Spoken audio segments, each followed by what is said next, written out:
Hello, everybody, and welcome to the many views of Georgetown 14, where just the other day I saw Pitch Perfect 2. I wasn't really looking forward to seeing this movie, as I've barely heard anything of the first movie when it came out.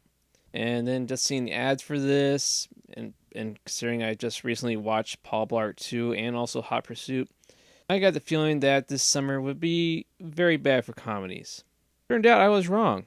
I'd enjoyed Pitch Perfect 2 quite a bit, and it had me laughing pretty much from beginning to end.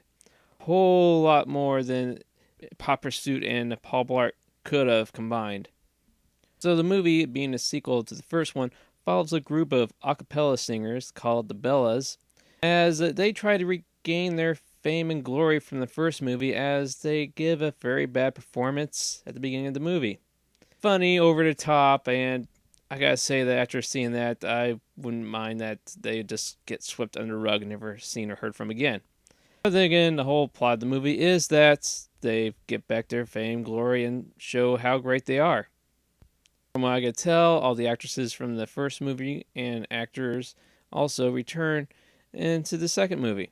I have not seen the first movie, but they do fill in quite a bit of what you probably missed in this movie, I feel. One of the key characters is a new girl who joins the singing group, who is supposed to be the audience-related character.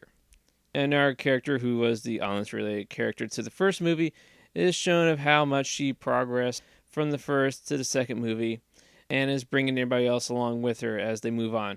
Now, I can't stand these live singing shows like America's Idol and the America Got Talent and so many of those others that are on TV now. So I did have some dreadful doubt of the singing in this movie. Now, again, I was wrong. I enjoyed the singing quite a bit. Quite a few of the songs, practically all of them, are current pop songs, one way or another. And the singing, whether it be dubbed, recorded, or even the actresses, if they were actually singing, were all quite wonderful. The songs were enjoyable and sort of got to me in a couple of them, but a lot of them are just quite up the beat stuff you probably hear in a commercial, and also funny too. So as I was saying, I laughed at this movie quite a bit. Few jokes I didn't get were a bit pop reference jokes, and any grossed out humor was quite minimal. Jokes that were far more well written than in Hot Pursuit and more tasteful than in Paul Blart 2. They sure did bring out a lot of pretty people for this.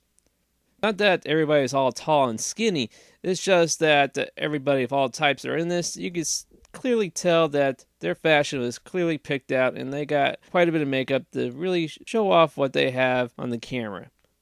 Quite a few comedic actors appear in this movie. Their names escape me at the moment, but I've seen them in quite a bit. And they themselves are also quite hilarious too. Now, this movie could have been easily a non-thinking joke movie, but they do have character development for quite a few of the characters in this movie. So they really are telling some stories here, bits in there, but also they're putting all their writing talents into the jokes too. One little nuisance was the product placement. I saw quite a bit of references to fast food places or certain type of foods, makeup company, car, clothes. Pretty sure there was the one scene where I think they were all wearing something that was Nike. But they gotta get their money somewhere. With the singing, I gotta say that this would be a great movie to go watch at Georgetown 14 with their lovely surround sound speakers. If you're looking for a comedy for the summer, this one will actually make you laugh.